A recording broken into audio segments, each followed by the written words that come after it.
Good afternoon, everyone, and welcome to Inside LP. This is where we give you a little snapshot of the various stories that we've been working on all around the team here at Laughing Place. I'm Rebecca Mosley, the co-founder of Laughing Place, and with me is our CEO and my brother from another mother, Ben. Ben Breitbart. How you doing, Benji? Good. It's good to see you.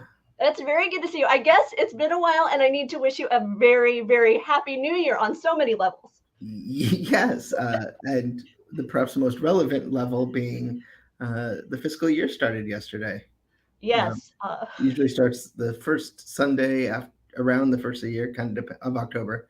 Depends kind of how the fiscal calendar, because you have to have an extra year every once. It's kind of like leap year week. It's not quite a month like the Jewish calendar. It's not a day like the Gregorian calendar. It's more of like a in between. But yeah, it's exciting. And in fact, you can see a little bit of some of the news that came out. So at the end of last week, beginning of this week, for example, you guys will probably talk about it, but they announced the Caribbean Beach refurbishment today, mainly because now there's money to do it, because that was a fiscal 2023 project. So that money became available Sunday. So we are excited for what the future holds, because every fiscal year we get to is one fiscal year removed from COVID. Okay, so there you go. Well, Ben, I'm gonna let you set the table a little bit for this first story that we've got going on, and I guess we're diving into some Marvel news to begin with. Yeah, absolutely. And we're going to bring on Mac, our editorial director for Marvel Content. Hi, Mac. Hey, how's it going? Good. So okay, so I'm going to give you a little thing. Last night, I typically go to the El Capitan website like every once in a while just to kind of see what's going on there. Because sometimes it's on the website before it's announced, and they do a lot of fun screenings and things like that. So I went there last night, and I was like, "Oh, Black Panther," and then I said, "I didn't realize tickets went on sale." And then I refreshed the page, and it was gone. So I was like, "Oh, I'm guessing Black Panther tickets are going on sale tomorrow." Nice. Yeah, good guess. A little sneak peek there. So So the trailer dropped this morning. This new trailer dropped this morning, along with an announcement of ticket sales. How you feeling about it, Mac? Well, I will say we already bought our opening night tickets, so that kind of sums up how I'm feeling. The trailer from San Diego Comic-Con was so incredibly powerful that I didn't think they could outdo it, and they might have with this one. I thought the marketing for this movie has been incredible so far, and I'm so excited for this movie now.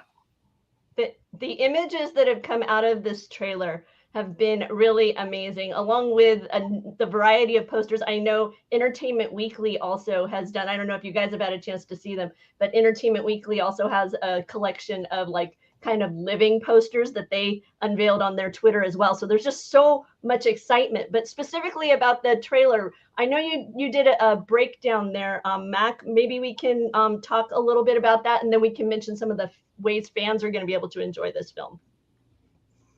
Yeah, so there were a few things that I got really excited about with this trailer.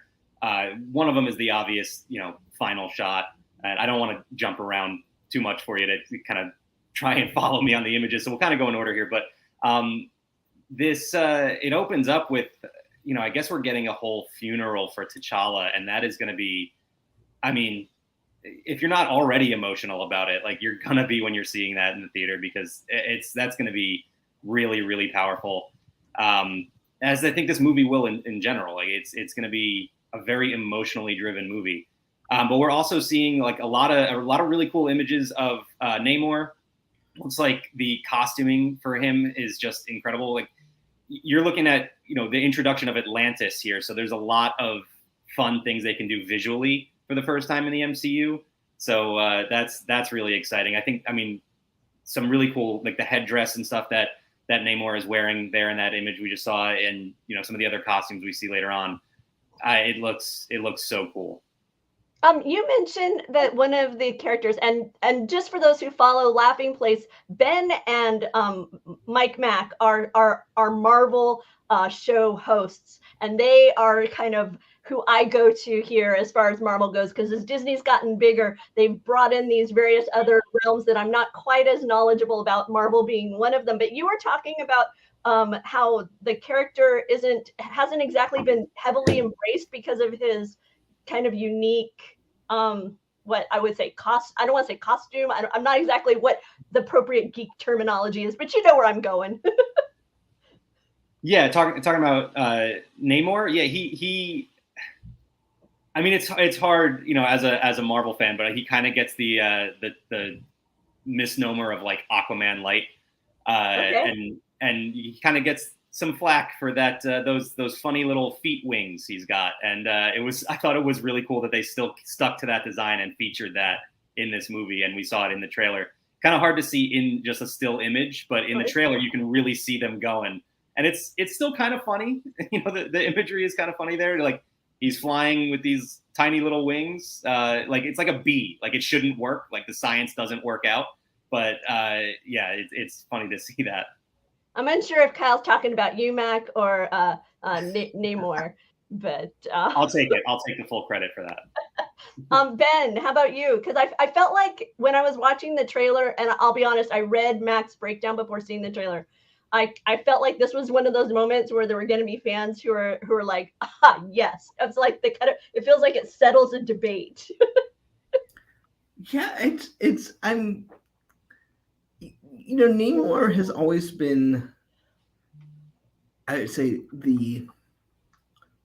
with perhaps only second to the original Human Torch, the Marvel character that gets the least amount of respect, considering they created Marvel Comics essentially with Captain America and the Invaders back in the day.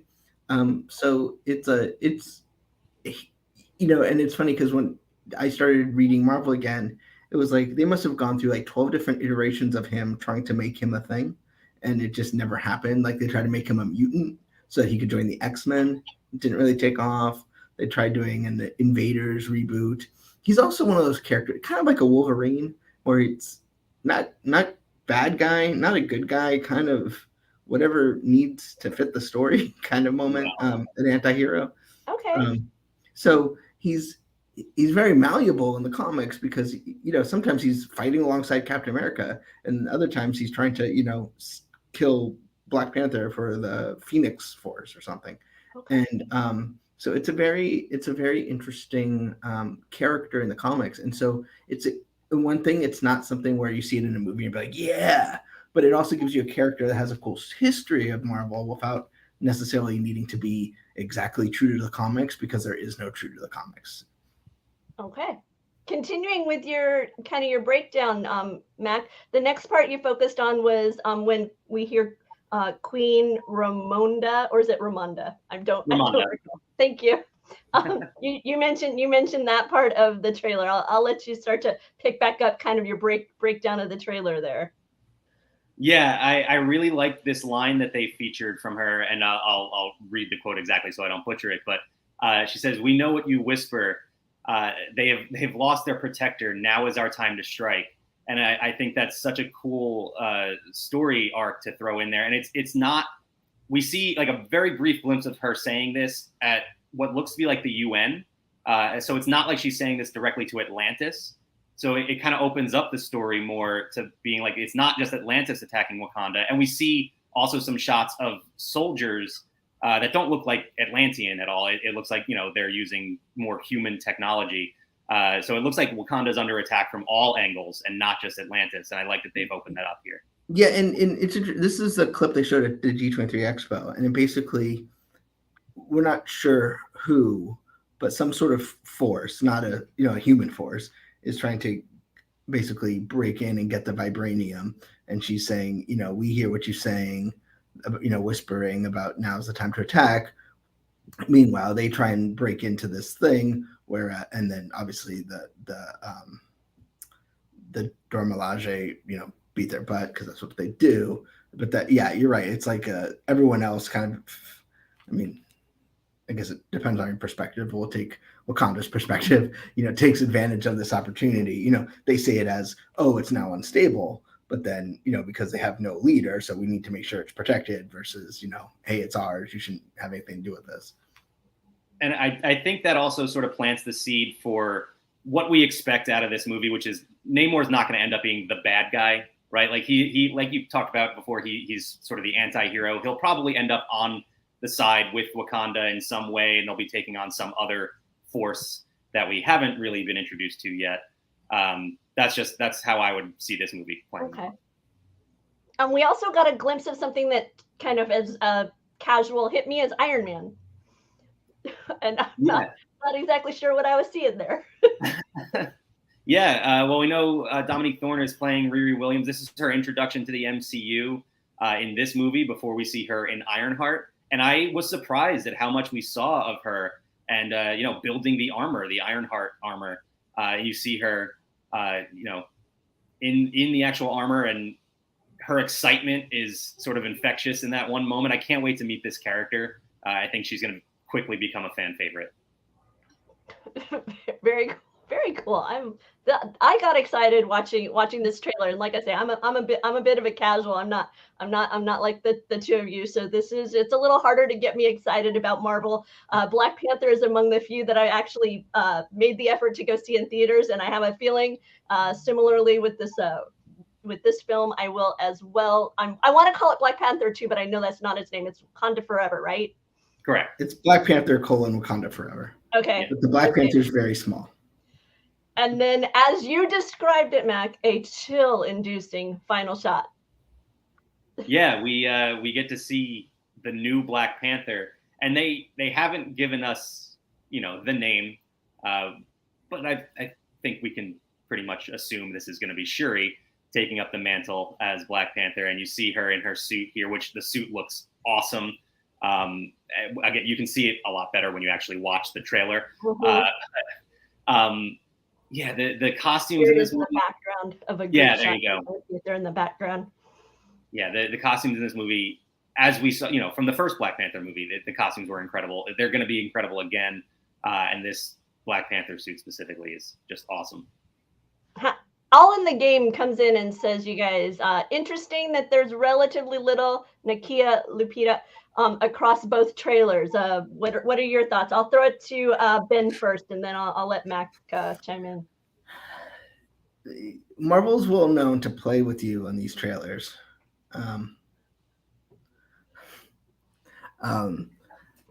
But so I don't know.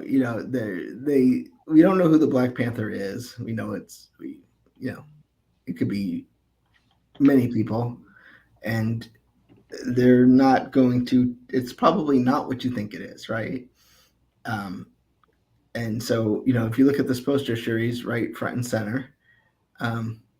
So would lead you to think she's the Black Panther, and she might be, but I wouldn't surprise me if it's somebody else, right? Mm-hmm. How about you, Mac? I almost want to make betting odds on who we think it is in the suit, because like I said, I do think it is Shuri, and you would put Shuri at like a solid -500, and then you could put Nakia on there as like a +200. There's still a chance that maybe she is the one taking up the mantle. I would say, put a Okoye on the list too. Like there's a lot of options and different ways they could go. I do expect Nakia to have a big role to play. I did see her referred to, I can't remember where exactly I saw it, but referred to as War Dog Nakia. So it does seem like she's taken up a bigger role in the Wakandan military. So, clearly she's going to be involved in the fight, and I think will have a big role in the movie.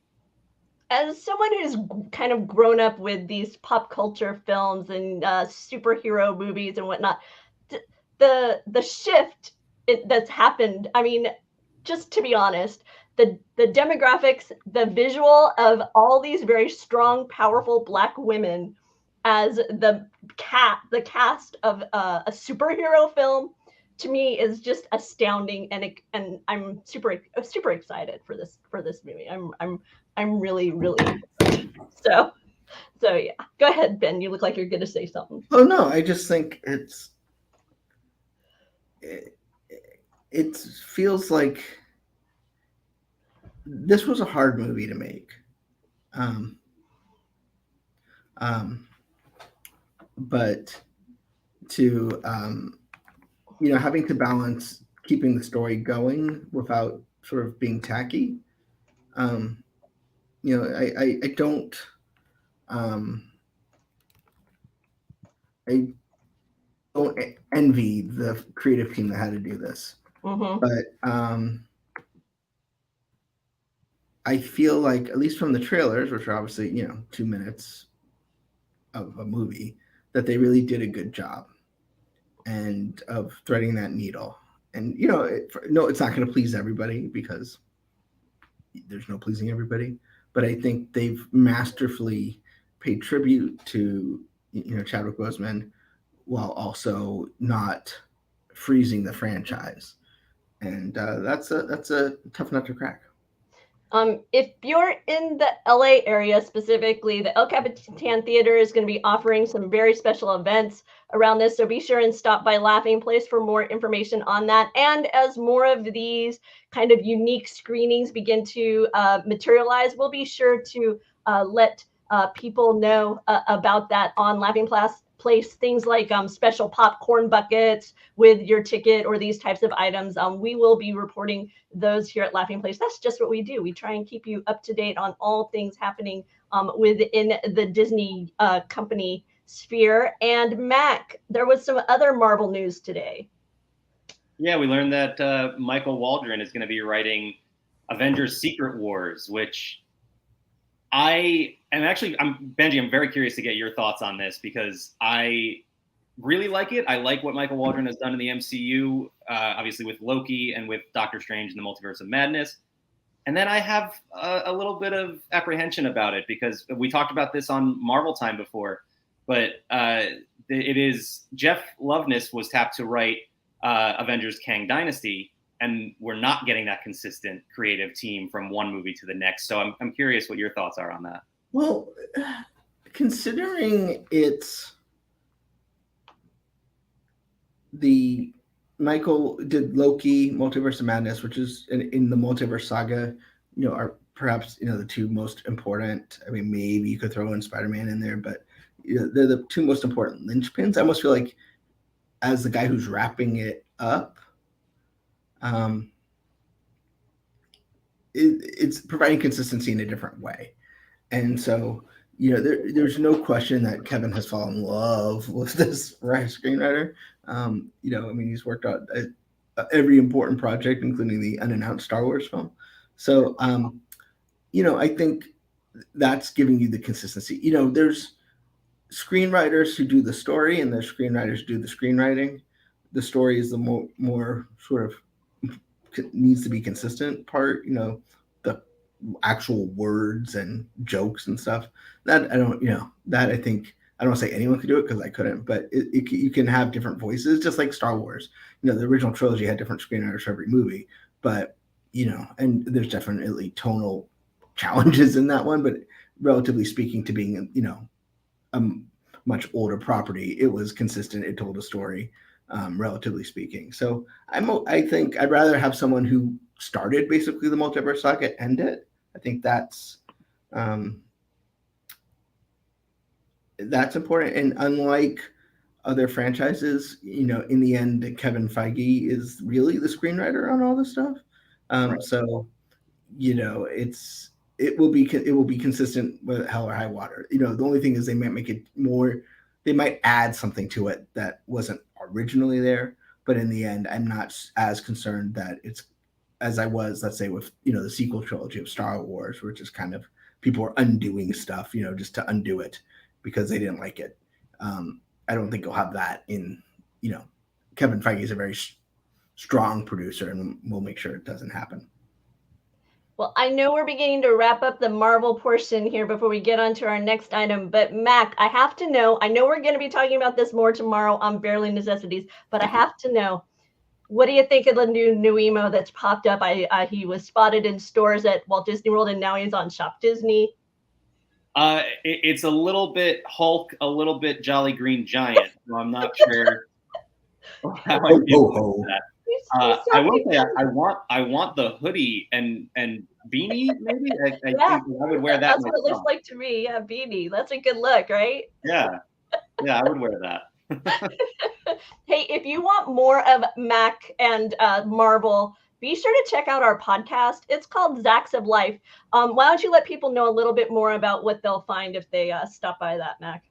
Yeah, Kyle Burbank and I break down whatever's going on in the world of Marvel right now. Obviously, we're talking about She-Hulk Attorney at Law, and a new episode just dropped. We'll actually have it up on our YouTube channel as well very soon. Cole joined us this week for just a ridiculous fun draft, so I highly recommend checking it out. So there you go, Zacks of Life. A lot of Marvel fun. They drag me into their drafts every now and again. So be sure to check that out. Thanks so much for your time, Mac. We'll be talking to you again real soon, I'm sure. Cool. Thanks. Bye, Mac. So that was fun, but this past weekend, Alex actually attended a fun event over in Salem, Massachusetts. So we're gonna bring him on. And full disclosure, Alex is a huge Hocus Pocus fan. And you can read his review of Hocus Pocus 2 on laughingplace.com. But you actually went to Salem for a D23 event to celebrate the release of the new movie, right? Yeah, it was called D23 Runs Amok in Salem. The advertised elements were a screening of Hocus Pocus 2 on a big screen in a movie theater, which, you know, with anything Disney Plus original, that's rare. Plus a Black Flame Ball, which is how they ended the night. And they said that they were going to be giving us a map, and in between, we would have time to explore on our own. And the map pointed out some familiar sites to fans of the original Hocus Pocus. But there were some added surprises. They didn't advertise that they were going to be offering a light breakfast, but when you checked in, there was a spread of pastries, coffee, tea, juice available. And at kind of the last minute, they opened up a guided tour that you could sign up for. There wasn't room for all of the attendees to do it, but I was lucky enough to get a spot on that guided tour. I'm really glad I did because they gave us a lot of history behind things. And one of the farthest out spots on the map was called Pioneer Village. It's where Thackeray Binks's house was in the beginning of the film, the old world Salem. So that was about a 30-minute walk from the heart of historic Salem. But that's a side-by-side photo. The one on the left, I obviously took. Bright blue skies. It was a fairly overcast day, but it cleared up right there. And then the photo on the opposite side is a screenshot from the original Hocus Pocus. Obviously a darker tone there, as Thackeray has just lost his sister Emily, who is having her soul sucked out by the witches, and he will soon be turned into a black cat. But yeah, it was really cool. The Ropes Mansion is a historic site. That is what they used as the exterior for Allison's house. And they decorated that just for this event. They put candles in the window. They put hay bales and pumpkins out front. So they tried to make the Ropes Mansion look as it did when Max and Danny went in to kind of get Allison and start their adventure that led to them lighting the Black Flame candle. There it is, as you can see. It looks the same, and this house goes back almost to the Salem witch trials. It was built, I think, in the early 1700s, but it has been preserved and cared for, and it's now part of a local museum. The Peabody Essex Museum maintains it and is the one who offers guided tours through the mansion and the gardens behind it. One of the things, Alex, the things that caught my eye in your write-up was that the sequel isn't also shot here. So you were seeing like locations from the first, but not necessarily the second. Yeah, so we were celebrating the launch of Hocus Pocus 2, but Hocus Pocus 1 is the only one that did location shooting in actual Salem. Hocus Pocus 2 did all of its location shoots in Rhode Island. So yeah, still New England, but not in Salem. Didn't come to the same place. And it's a little weird too, because in front of the school that Max and Danny go to in the film, there's this huge park. and that totally could have been taken over as the event space in Hocus Pocus 2. For anyone who's seen it, there's this scare fest going on, this like basically a carnival. So this could have totally been used as that if they had wanted to use it. And in fact, our tour guide from Black Cat Tours was telling us that a lot of film and TV productions come through Salem, and one of them, there were some remnants left up that like the town asked to keep from an Adam Sandler project on Netflix called like Hubie Halloween or something like that. So, you know, other film and TV projects have been using it lately. I didn't include this in my recap, but I guess I never knew this. Bewitched relocated its production to Salem for a period of time, the original Bewitched. And so there's a statue of Samantha from Bewitched in the town. It's the only non like historic entity for Salem that's there, and it's still controversial to this day because it is sort of glorifying, you know, witchcraft, when in fact this is a place where women died because they were accused of doing things. Plus one man, and you could that was the nice thing about having the guided tour, was you got quite a bit of the history. That's the information for Black Cat Tours, and they offer a variety of services. So if you want something that focuses more on hauntings, their nighttime tour will give you all the ghost stories. If you want something a little more historic, their daytime tour goes more into the rich history of the area. And our guide really customized the tour that we experienced to Hocus Pocus, things that were relevant to that film and to the story that kind of inspired it. So we did talk quite a bit about the Salem witch trials. I'm drawing a blank on his name, but Nathaniel Hawthorne, the author of Scarlet Letter and the House of the Seven Gables. The House of the Seven Gables, the actual house that inspired that story, is preserved and has a full museum about Nathaniel Hawthorne adjacent to it. I would love to go back and visit that. And Aaron Wallace, in his book Hocus Pocus and Focus, draws some parallels between elements of House of the Seven Gables that were certainly a source of inspiration for the first Hocus Pocus film. So it was really cool, especially having read Aaron Wallace's book and then being in Salem and kind of seeing for myself just how closely connected all these things are. One site from the film that was used as a location shoot that was not on our map, and I did not attempt to go and find it, was the house where Max and Danny lived. It's a really cool house. It is on the coastline. It has the tower that the witches blast out of, but that is a private residence. Someone lives there, so I think for their sanity, D23 did not put it on the map. And out of respect for those people, I did not attempt to go near it. But that's also there. The cemetery that is in Old Town Salem, where we were, is not the cemetery from the film. There's one cemetery that's nearby, but actually out of Salem's zone, where Max rode his bike through and got bullied by Ice and what's his name. But the other cemetery that you're thinking of from the movie is a soundstage in Hollywood, the one where zombie Billy Butcherson gets brought back to life, and the witches are always flying above it because they can't step foot on hallowed ground. That was indoors, probably soundstage 2 or 3 at the Walt Disney Studios in Burbank. Were there any special guests for your shindig out there in Salem? Thank you. You're welcome. I just went off and completely forgot about that. Yeah, so we did have an unadvertised special guest in the form of I got his name, Billy Butcherson. Doug Jones. Look at it. It's up on the screen. How perfect is that? Yeah, so Doug Jones stopped by to introduce the film, shared a couple of anecdotes about filming and playing Billy Butcherson 30 years ago, and then revisiting the role for Hocus Pocus 2. And then the event concluded with this Black Flame Ball, an attempt to kind of recreate the I Put a Spell on You party from the film that Max and Danny's parents went to. And so he reappeared there.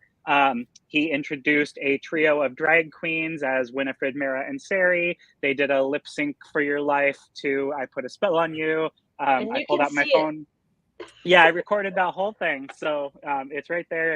It's on YouTube, or if you go to my event recap on Laughing Place, you can check that out. And then the other thing that was really cool was Doug Jones kind of then mingled afterwards and seemed to be honoring a line that magically formed, and taking photos with people and talking to them. And so it was almost like, I've seen him a couple times at various conventions. And so it was almost like, just without the table in front of him and without somebody collecting a fee to meet him, all of a sudden that magically happened at the ball. So it was really cool. And the other thing I will say, I wasn't taking pictures of other party goers at the Black Flame Ball, but costumes were encouraged and people got really creative, especially with like deep dives into Hocus Pocus. One of my favorite ones, these two girls, they dressed up as the bullies and they put on their heads what's like the structure under a dress. It's not the tulle, but it's like roped, so it all goes down to like a hoop. And so it looked like the cages, it was black, Oh, wow. black fabric, like that created like bars. So they had their arms hanging out through it. And so it was basically, they were walking around with these hoop skirts on their head that made it look like they were trapped in the witches' cages, like the little post-credit tag of the original film. So that was really cool. They were very creative. Lots of various versions of Max, including his tie-dye look, his little leaguer new kid on the block, Halloween costume. So it was neat. The one thing I was surprised I didn't see, there were a lot of Sanderson sisters, but nobody tried to go as them in stone form at the end of the film when they get turned into stone. I was waiting for someone to just be like, all grayscale Winifred. Well, in addition to sharing his experiences going to D23 events, Alex also is our main TV critic, reviewer. He also writes about movies, and he does keep everyone up to date all the time on what's happening over at Disney Plus. Tomorrow is actually a significant anniversary for Mickey Mouse Delayed Date. We've also got the Scream team. I guess this is like turning 20, and that's over there as well. Yeah. So there you go. Every week as I do the watch guide and look at what's celebrating an anniversary, there's always something that makes me go, oh, I'm so old now.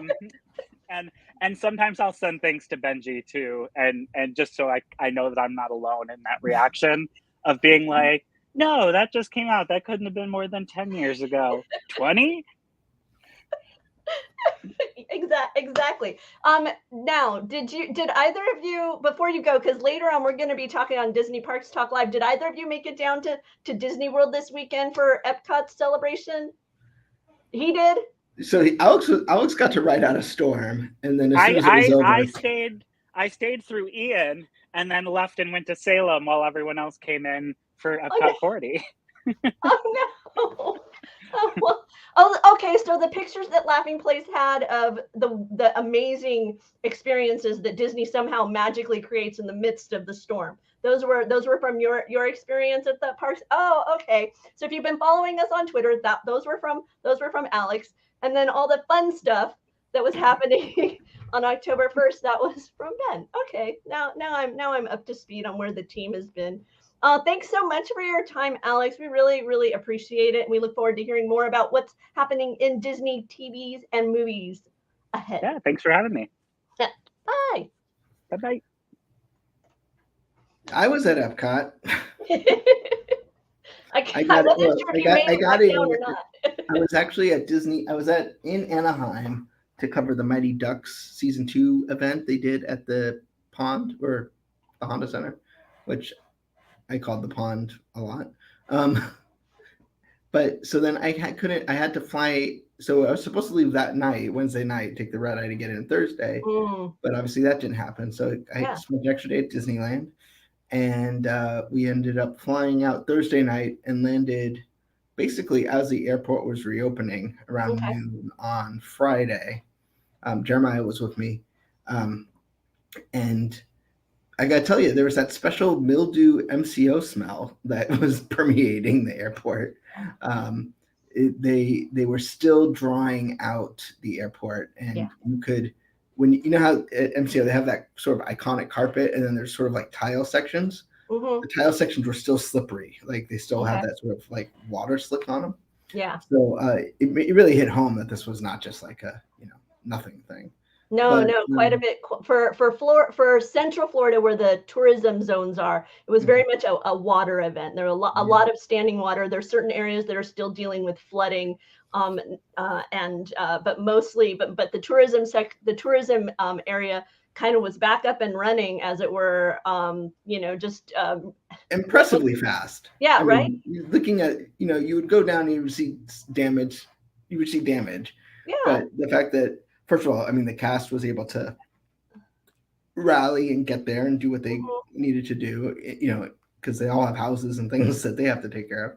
And then that the park was able to kind of pivot. I mean, they planned for this. I get that, but it was still impressive. And it was impressive that you went to Epcot 40, and while they they mentioned it because it'd be sort of weird if they didn't. Going through it, you didn't feel like they weren't ready. There's some merchandise that seemed to maybe be delayed, but which it's hard to tell because that's a common problem these days, is with the supply chain issues. But in all, it was a neat little day. These anniversary dates have sort of become customary that they have to do something. yeah. So obviously the merchandise was a big deal. I don't want to say there were long waits in terms of space, but it seems like in the end the waits weren't that long. That was the impression I had, where I spoke with people who had been quoted like 3 hours, but it ended up being closer to 90 minutes for them to get through the queue. And then even like later in the day and the following day, there was still plenty. Maybe specifically dated merchandise seemed to be what was mostly gone. But if you wanted something that, kind of celebrated that anniversary since you were there were still plenty of items to be found, it sounded like. The only downside to me is that because it was at Connections, and just the way Epcot is, if you're just looking for, if you just happen to be at Epcot not knowing it was the anniversary and you just wanted generic Disney merchandise, not so easy to come by. Okay. If you're the family visiting from Omaha who just want a pair of mouse ears, that wasn't as prevalent, just because most of the stores at Epcot are themed to the countries, right? Right. And so, I mean, you could have gone to International Gateway or, but there wasn't the sort of catch-all store for them, given the way Epcot's designed. But they had a ceremony at American Gardens, very similar to past years, where they bring out Mariachi Cobre because they're an opening day, actually a pre-opening day band, and Voices of Liberty, and Kartika Rodriguez, VP of Epcot, came and said a few words. That was one thing that I did feel maybe they made it a little bit more serious, just to not make light of doing jokes and stuff. There wasn't a lot of humor in the experience. Okay. But because they sort of did start off with having to acknowledge the events of Ian, so I can, which I think they handled very well. But it was very much sort of an Epcot concert, and talked about the future and the transformation. It's bittersweet that the Epcot transformation was supposed to be done by now, but I mean that has nothing to do with anything except COVID. But so what was supposed to be sort of a bigger celebration became very similar to Epcot's 35th anniversary, where it's just sort of yep, we're here, and they had a commemorative map. They had a commemorative poster that you'd get when you left. And then, but the real e-ticket, I think, was the Beacons of Magic they did for that night, which, I'm off the, we were told it was a little bit rushed because they didn't have the rehearsal time that they anticipated, but it was still magical and wonderful. So you don't feel bad. Even though we were told that, it was still great and really paid tribute to Epcot's history, which is, in many ways, Epcot is the Disneyland for that crowd. It's the thing that they have the emotional attachment to, because it's the thing that really, as Walt said, at the heart of everything they do at Walt Disney World. And so, the crowd, the guy yelling as soon as Listen to the Land shows up, and then, everyone gave the big round of applause for Reflections of Earth. And I know that Don Dorsey and Gavin Greenaway, who were among the creatives on that particular project, were there. And so the idea that they got to see the love that exists for that. Just it made me very, very happy to see that. I know Jeremiah was there for all the fun, and he will be with us for Disney Parks Talk Live, which is happening right here at 4 o'clock. And I know we're going to be doing a lot of talking about the Epcot fun that was had. But I want to know, because tomorrow's Barely Necessities, and we're going to be talking about merchandise. That's at 4 o'clock on Tuesdays here on Laughing Place. What did you end up picking up? Did you do any shopping, Mr. Ben? Did you bring home? I picked up a lot of stuff for our team. But what I got the coin, the medallion, because it had all the logo. I'm a sucker for that Epcot logo, the circle logos. So it had all that on it. And then I picked up not the dated shirt. That one didn't appeal to me as much. But the blue one that seems to be more of a sort of an ongoing evergreen shirt. I picked up that. And then they had a pin collection, and I picked up the Japan pin. Nice. And so they had one for each country. The funny thing was we all know how many countries there are at the World Showcase, right? There's 11. There was one lady who was convinced that there had to be 12 pins because that's a round number, it's a dozen. Oh no. And so she's like, I can't find the 12th pin. I can't find the 12th pin. And so you're gonna need to keep looking. You're gonna look at a long time. I want that banner that comes with a pin and then you can put your pins on. So I'm hoping that'll still be there by the time I make my way east pretty soon here. So that'll be fun. So it seems like some of the food though got sold out. I mean, I didn't try because I wasn't hungry, but there seems like some of the specialty food went really quick. Yeah, I heard the figment cake was gone in the those first few hours on Sunday, and then I heard it lasted till about on Saturday, and then lasted till about noon on Sunday. So yeah, if you saw the images on Disney Parks blog and Laughing Place of that kind of a rainbow roll cake with the figment wings. So yeah, lots of figment. I was surprised. I was really hoping they'd bring a walk around for y'all, but no. I didn't think they would, just because they announced that one is coming, and therefore, like next year. So you wouldn't want to bring out an old. It seems like that could be confusing. Meanwhile, someone on our team seems to wish that there had been a pin for the apple. By the way, that's how I spent the day while you all were at the parks having fun. I was reading that Abrams book that happened just before the park. It was kind of, I get the impression it was written prior to park opening, and then they kind of did a little bit of a republishing of it after the park opening. And it was a bit of a deep dive for me because I've not looked a lot into Epcot history. So I don't know. I've been thinking about how to bring some of that to Laughing Place because it was a fun read and new to me. So I'm guessing might be new to some others out there too. That's a great book.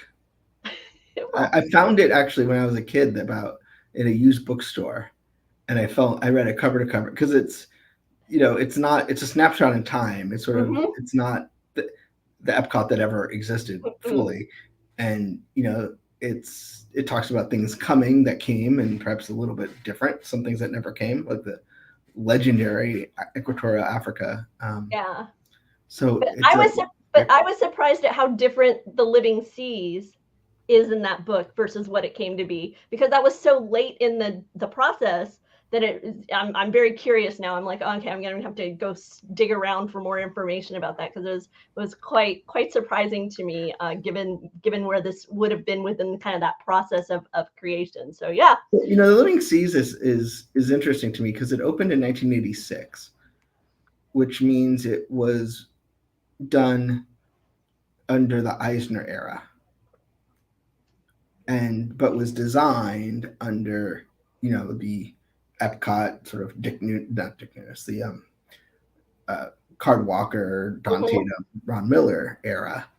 And so it always to me is like the linchpin. It's like the last thing that opened that was really instigated by the previous era. Oh, that's interesting. Yeah, I hadn't thought of it kind of in its point of history in that way. Interesting. Did you get to check out? Well, we'll talk about that sometime, I'm sure. But the D23 video, I'm sure we're going to talk about that a bit on Disney Parks Talk and other things that have been happening in celebration of Epcot 40. Our Jeremiah here at Laughing Place is quite the Epcot fan, and I know that this celebration meant a lot to him. So I'm eager to hear about his experiences. Haven't had a chance to chat with him too much. So looking forward to sharing all that with you in just a little over a half hour right here on our YouTube. Thanks, Ben, for catching everybody up. Thank you, and thanks for taking the time out to watch and participate. We appreciate it. Okay, bye, everybody. Bye.